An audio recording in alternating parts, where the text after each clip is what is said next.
દેવભૂમિ દ્વારકામાં સરકારી જમીનો પર બુલડોઝર ફર્યું, કરોડોના ગેરકાયદેસર દબાણો તોડી પાડ્યા। દેવભૂમિ દ્વારકા જિલ્લાના યાત્રાધામ દ્વારકામાં સ્થાનિક પ્રશાસન દ્વારા ગેરકાયદેસર દબાણો વિરુદ્ધ મોટી કાર્યવાહી હાથ ધરવામાં આવી છે। શહેરના હાથીગેટ અને તેની આસપાસના વિસ્તારોમાં સરકારી જમીન પર ખડકાયેલા અનેક અનઅધિકૃત બાંધકામો પર બુલડોઝર ફેરવી દેવામાં આવ્યું છે। આ કાર્યવાહી અંતર્ગત અંદાજે ₹18 કરોડની કિંમતની સરકારી જમીન પર થયેલા દબાણોને દૂર કરવામાં આવ્યા છે। આ મેગા ડિમોલિશન ઝુંબેશમાં કુલ 6,652 ચોરસ ફૂટ વિસ્તારમાં ફેલાયેલા ગેરકાયદેસર બાંધકામોને તોડી પાડવામાં આવ્યા હતા, જેમાં 3 બહુમાળી ઇમારતો, હોમસ્ટે તરીકે ઉપયોગમાં લેવાતા રહેઠાણો, યાત્રાળુઓ માટેના 40 જેટલા ઓરડાઓ અને અન્ય વ્યાપારી દુકાનોનો સમાવેશ થાય છે।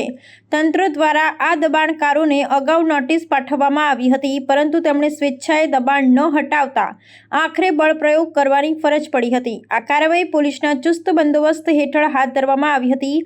અધિકારીઓના જણાવ્યા અનુસાર દ્વારકા અને તેની આસપાસના દરિયાઈ વિસ્તારો, ખાસ કરી બેટ દ્વારકા જેવા સંવેદનશીલ વિસ્તારોમાં સુરક્ષા અને વિકાસના હેતુસર ગેરકાયદેસર દબાણોને હટાવવાની કામગીરી સતત ચાલુ રાખવામાં આવશે। આ ઝુંબેશનો મુખ્ય હેતુ સરકારી જમીનોને દબાણમુક્ત કરાવવાનો અને યાત્રાધામના આયોજનબદ્ધ વિકાસને સુનિશ્ચિત કરવાનો છે। આ તે સરકારી તંત્ર દ્વારા સરકારી પડતર ઉપર ધાર્મિક અને વ્યવસાયિક દબાણ દૂર કરવાની કામગીરી ચાલુ છે, જેમાં કુલ 6,652 ચોરસ ફૂટ જેટલી જમીન, જેની સરકારી કિંમત 18.3 કરોડ જેટલી થાય છે, જેમાં 7 જેટલી દુકાનો, 40 જેટલા રૂમ અને ધાર્મિક દબાણ દૂર કરવામાં આવેલ છે। કામગીરી ચાલુ